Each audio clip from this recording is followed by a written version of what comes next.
하고 두산하고 뭐를 살짝 받거나 사후에 받았다고 한다면 뇌물죄. 그거 엄청나게 가는 거고 예. 그건 진짜 가는 거고 그건 뭐 난리 나는 거고 거기까지 안 가더라도 일단 롯데 빼세요. 요거 하나만 봐도 직권남용 자 그렇죠. 하나선은 직권남용 권리행사 네. 방해 또 다른 게 나왔다고 하면 추가 네. 뇌물죄로 근데 갈 위험성이 있죠. 근데 검찰은 이것만큼 좋은 게 없는 거 딱 걸렸네.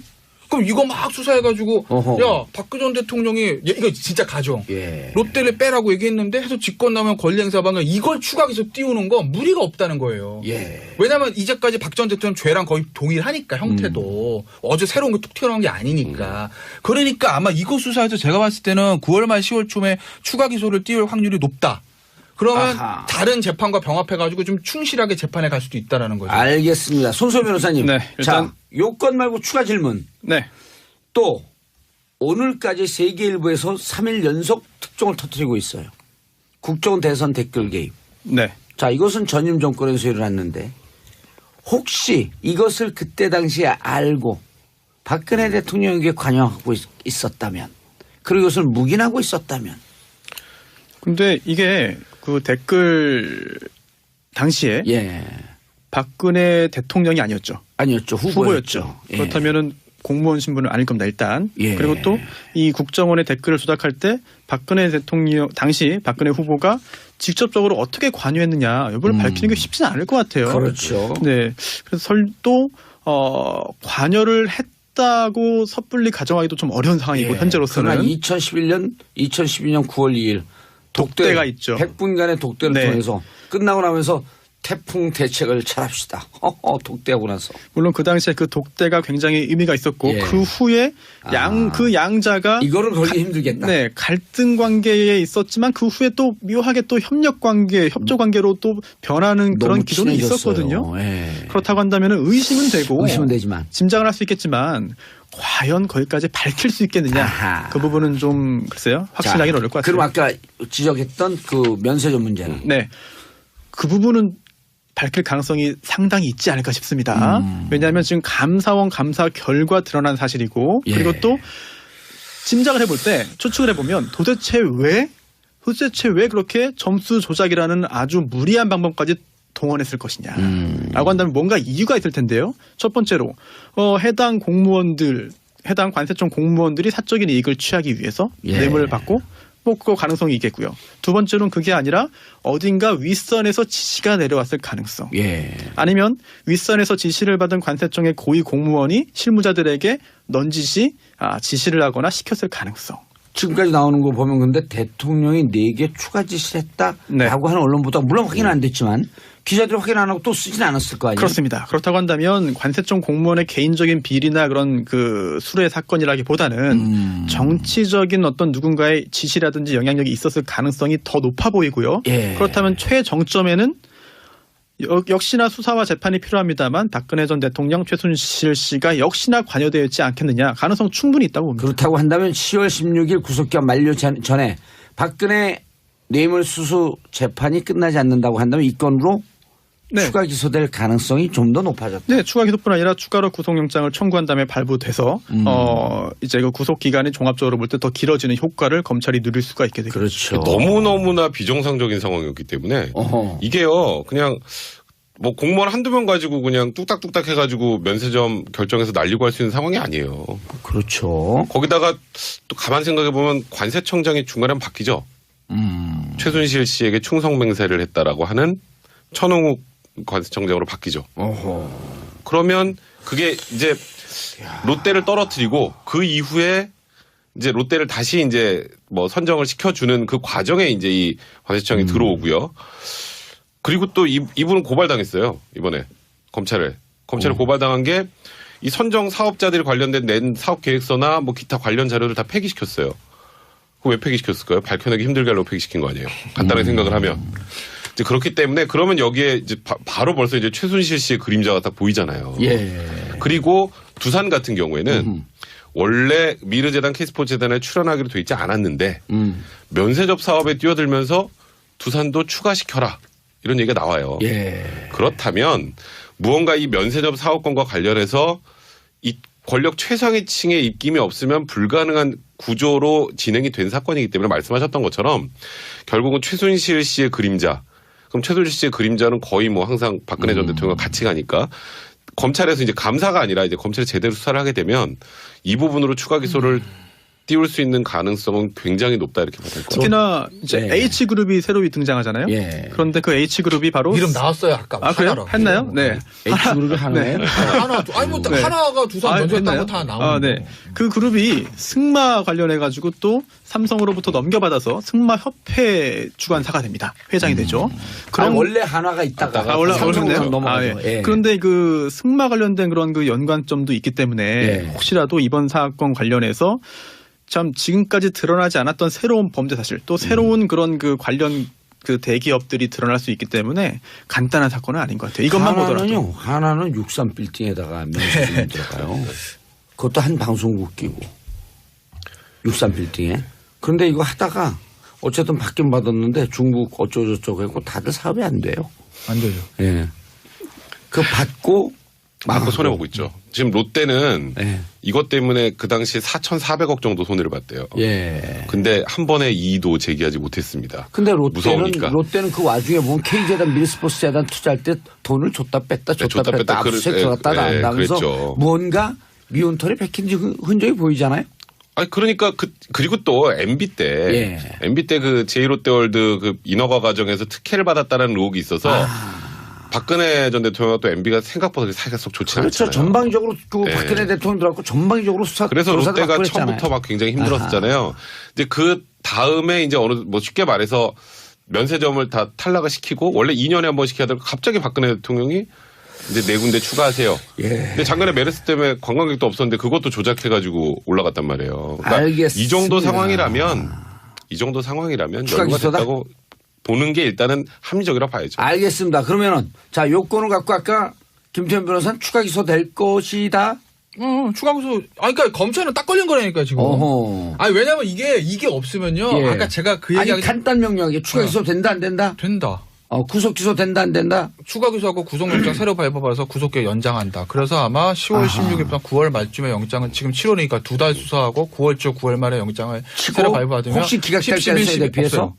없어요. 없어요? 10, 11, 12, 1, 2, 3월까지 아마 연장될 가능성이 높다. 그러면 이 재판 자체가 조금 더 충실한 재판이 될 수 있다는 거예요. 제가 봤을 때. 그러니까 제가 뭐 박근혜 대통령을 계속 구속시켜라 불구속해 이런 개념이 아니라 변호사들이 그럴 수 없잖아요. 재판 자체는 구속은 검찰이 시키는 거야. 그러니까 재판 자체로 충실해서 나중에 판결을 봤을 때 유죄든 무죄든 누가 보면 납득할 수 있는 게 나와야 되잖아요. 근데 알겠습니다. 지금 일주일에 4번씩 막 밤까지 해가지고 10월까지는 물리적으로 알겠습니다. 힘들다는 거예요. 저는. 그러니까 백성문 변호사도 연장하자 구속기간. 그러니까 이거는 추가 수사를 통해서 추가로 입증이 된다면 예. 이제 과거에 있었던 사건만 가지고 그러니까 지금 이미 기소된 거에서 그때 걸 어떻게든 뭐 하나씩 끄집어내서 만약에 추가 기소를 한다면 그거는 정적으로 명분이 굉장히 없지만. 힘들겠지만 이건 새로운 사실관계가 드러나서 만약에 이 부분에 대해서 입증이 된다면 예. 그러면 이건 당연히 추가 기소를 하겠죠.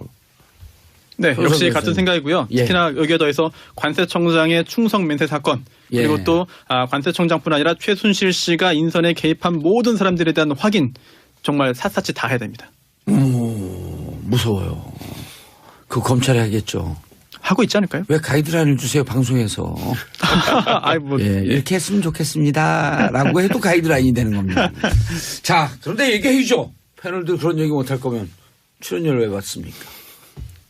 이상한데 얘기가. 자, 이 와중에 홍준표 대표. 우리 변호사들 법률 얘기, 정치 얘기하면 재미없는데. 자, 혁신위원장으로 류석춘 영입했는데요. 류석춘 씨의 교수, 유석춘 교수의 부친이 박정희 대통령 정무수석 시절에 정무수석 하셨잖아요. 그러니까 유석춘, 박근혜 대통령 탄핵은 정치적 보복이다. 유석춘 교수는요. 굳이 정치 성향으로 따지면 친박 정치인입니다. 그래요? 왜냐하면 뭐 오늘 근데- 아침에도 보도가 됐었는데. 근데 홍준표 대표가 모르고 그러니까요. 영입한 거예요? 그러니까 그 왜 그러냐면 그러니까 김무성 대표 때 무슨 일이 있었냐면 2014년 말에 여의도 연구원 원장 선임 문자가 나와요. 여의도 연구원장은 굉장히 중요한 자리예요. 왜? 중요한 자리죠. 당의 싱크탱크뿐만 아니라 새누리당에서 전통적으로 가장 선호하는 여론조사가 여의도 연구원 자체 여론조사거든요. 예. 제일 정확하다 하잖아요. 종 의원님도 아시잖아요. 예. 그러니까 그 공천의 밑그림을 여의도 연구원에서 여론조사 결과를 그리기 때문에 원장을 누구 앉히냐가 굉장히 중요합니다. 그리고 여의도 연구소의 여론조사는 제가 아는 여론조사 기관 중에 제일 정확해요. 입장을 떠나서 네. 제일 정확한 곳이 두 군데 있어요. 우리나라에. 윈지 코리아. 자체적으로 비공개하는 게 있어요. 네. 저한테만 보고하는 거. 진짜요. 나중에 네. 저도 한번 거기서. 아, 이렇게 방송을 딱 보세요. 방송으로. 네. 어디다 숟가락을 들이대. 대학을 들이대 나오셨나요? 그런가요? 네. 자, 그리고 여의도 여의도 연구소는요. 네. 아, 무척 정확하게 입체적으로 조사를 해요. 그러니까요. 그래서 혹시 기억나세요? 작년 4월 13일 총선 전에 4월 6일인가 7일에 월요일 날 아침이요. 빨간 옷을 입고 대구에서 무릎을 꿇고 살려주세요 이래요. 여의도 연구소가 그때 여론조사 결과를 딱 당으로 주죠. 일당이 밀릴 것 같아요. 밀려요. 심각하다. 과반속은 물론이고 일당도 무너질 위험성이 있다. 요걸 분석한 데가 여의도 연구소와 윈지 코리아 컨설팅. 그때 얘기 하나만 잠깐 드리면 예. 그때 이제 여의도 연구원 내부 자료가 있었거든요. 그때 예. 제가 새누리당 중앙선대에서 뭐 할 때였어요. 총선 때. 그런데 딱 그걸 봤는데 그냥 여론조사하면 과반 넘어요. 근데 예. 중요한 건 적극 투표층. 예. 반투층이라고 하잖아요. 예. 반투층으로 하게 되면 반드시 소신에다 투표하는 층. 네, 다 졌어요. 그때 뭐 제일 기억나는 게 신문에 있는 여론조사는 오세훈 의원이 뭐 당시 후보가 정세균 후보 뭐 압도적 이기는 거 나오죠. 네. 그 결과에서 졌어요. 저죠. 서울시 진짜. 다 졌다. 그래서 나온 예상 의석수가 제 기억에 130 몇 개인가 그랬거든요. 맞아요. 근데 거의 비슷하게 맞잖아요. 127에서 네. 138까지가 나왔는데 제일 그때 정확해요, 연구죠. 그때 제가 서울 지역과 경기도가 경합인데 경합 지역이 다 더불어민주당으로 다 넘어가는 거 넘어간다. 나왔죠. 그래서 제가 여기서 SBS 그 TV에서 방송 그 개표 방송을 했어요. 네. 결과는 12시 반 1시쯤 나오기 때문에 방송 2시까지 끌고 가야 된다. 그런데 이상하게 새누리당이 지니까 12시 딱 끝났어요. 이 성향이 이상해.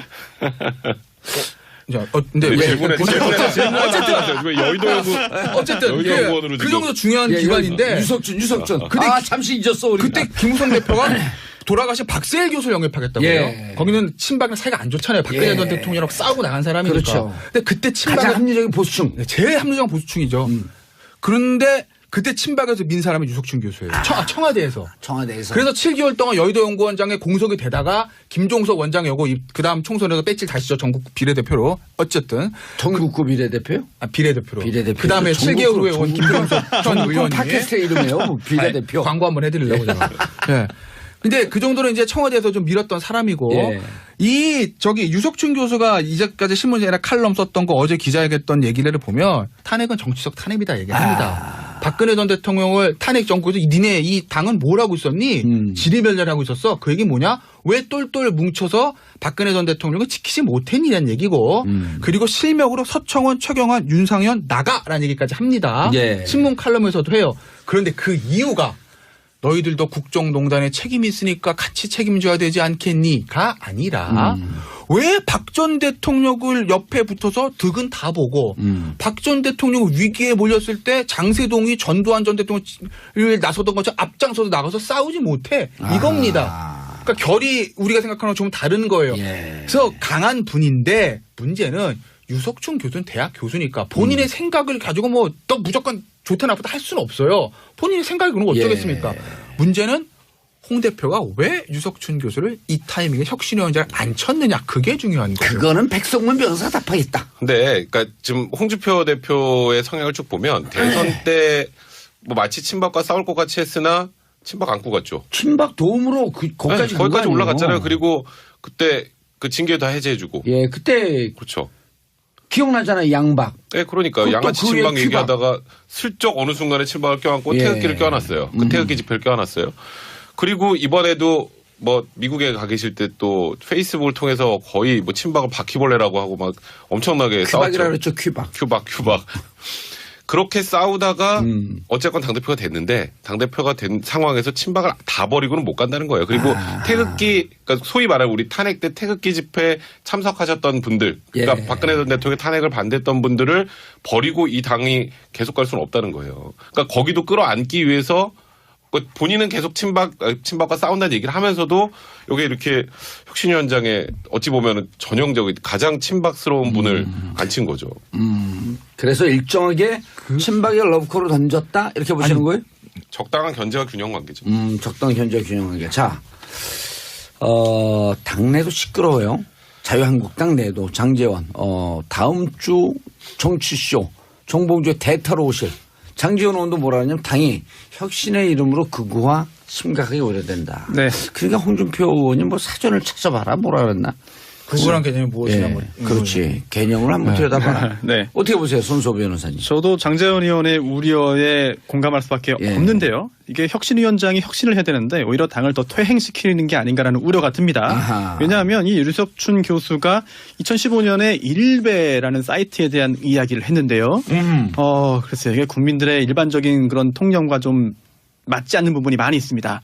일베를 악의 근원인 것처럼 이야기하는데 그건 이해되지 않는다. 일베는 고수들이 있는 사이트다 등등의 어떤 오홍호를 했고요. 또 대한민국 정통성을 살아가는 일베의 지향을 칭찬해 주지는 못할 망정 왜 비난하는지 모르겠다라고 했습니다. 여기에 더해서 이건 2015년이니까 옛날 이야기라고도 할 수 있겠죠. 지금은 달라졌을 수 있습니다. 그런데 이제 기자회견을 어제 하면서 당사에서 이런 말을 했습니다. 박근혜 전 대통령이 정치적으로 실패했다는 것은 동의한다. 그런데 실제 저지른 잘못보다 너무 과한 정치적 보복을 당한 것이고 그게 바로 탄핵이다라고 하는데요. 이 부분은 동의할 수 없어요. 왜냐하면 국회에서 탄핵소추안 발의해서 예. 국회에서 탄핵소추 의결한 것까지는 국회의원이 하는 거니까 정치적인 행위라고 할 수 있습니다. 하지만 그 후에 헌법재판소에서 여러 가지 절차를 다 거쳐서 파면 결정을 하고 선고하는데요. 예. 이거는 법적인 그런 그 책임을 물은 거거든요. 사실은. 그렇죠. 법률적인 절차가 진행된 겁니다. 예. 이것까지 정치적인 책임이라고 한다고 한다면 헌법재판소의 결정에 어떤 여러 가지를 폄훼해야 하는 것이기 때문에 동의하기 좀 어렵습니다. 홍 대표가 마지막 시간 얼마 안 남았어. 홍 대표가 그럼 왜 유석춘 교수를 임명했을까? 예. 홍 대표 생각은 당을 이념 정당, 가치 정당 끌고 가겠다는 겁니다. 그러니까 전통적으로 보수 정당에서 진보 정당 가장 부러웠던 게 뭐냐면, 야 저기는 예전에 우리가 민주화 투쟁할 때부터 어떤 이 가치로 뭉쳐져 있잖아요. 노무현 대통령이랑 가치로 뭉쳐져 있다는 거예요. 야 근데 우리는 말이야 이익 정당이야 이건 완전히. 그렇죠. 이해관계로 뭉쳐 있다는 스스로도 거예요. 그렇게 얘기하는 거 아니에요? 그게 싫은 거예요. 그러니까 저 이제 진보 정당 쪽처럼 지금 민주당처럼 이념과 가치로 뭉치겠다라는 방향 자체는 좋은데 예. 그 이념이 약간 좌클 중도화해서 당의 외연을 넓히는 것이 아니라 기존에 있었던 강성 보수의 이념을 강화하는 쪽의 이념 정당을 만들겠다는데 설정이 잘못됐다는 거죠. 일단 구심력을 먼저 세우겠다. 그렇죠. 그 기존 영장을 청구한 다음에 발부돼서 이제 그 구속 기간이 종합적으로 볼 때 더 길어지는 효과를 검찰이 누릴 수가 있게 되죠. 그렇죠. 너무너무나 비정상적인 상황이었기 때문에 어허. 이게요 그냥 뭐 공무원 한두 명 가지고 그냥 뚝딱뚝딱 해가지고 면세점 결정해서 날리고 할 수 있는 상황이 아니에요. 그렇죠. 거기다가 또 가만 생각해보면 관세청장이 중간에 한번 바뀌죠. 최순실 씨에게 충성맹세를 했다라고 하는 천홍욱 관세청장으로 바뀌죠. 어허. 그러면 그게 이제 롯데를 떨어뜨리고 그 이후에 이제 롯데를 다시 이제 뭐 선정을 시켜주는 그 과정에 이제 이 관세청이 들어오고요. 그리고 또 이분은 고발당했어요. 이번에 검찰에 고발당한 게 이 선정 사업자들이 관련된 낸 사업 계획서나 뭐 기타 관련 자료를 다 폐기시켰어요. 그거 왜 폐기시켰을까요? 밝혀내기 힘들게 하려고 폐기시킨 거 아니에요? 간단하게 생각을 하면. 하고 두산하고 뭐를 살짝 받거나 사후에 받았다고 한다면 뇌물 그건 좀 죄. 그거 엄청나게 가는 거고 예. 그건 진짜 가는 거고 그건 뭐 난리 나는 거고 거기까지 안 가더라도 일단 롯데 빼세요. 요거 예. 하나만 봐도 직권남용 자 그렇죠. 하나선은 직권남용 권리행사 네. 방해 또 다른 게 나왔다고 하면 추가 네. 뇌물죄로 근데 갈 위험성이 있죠. 근데 검찰은 이거만큼 좋은 게 없는 거 딱 걸렸네.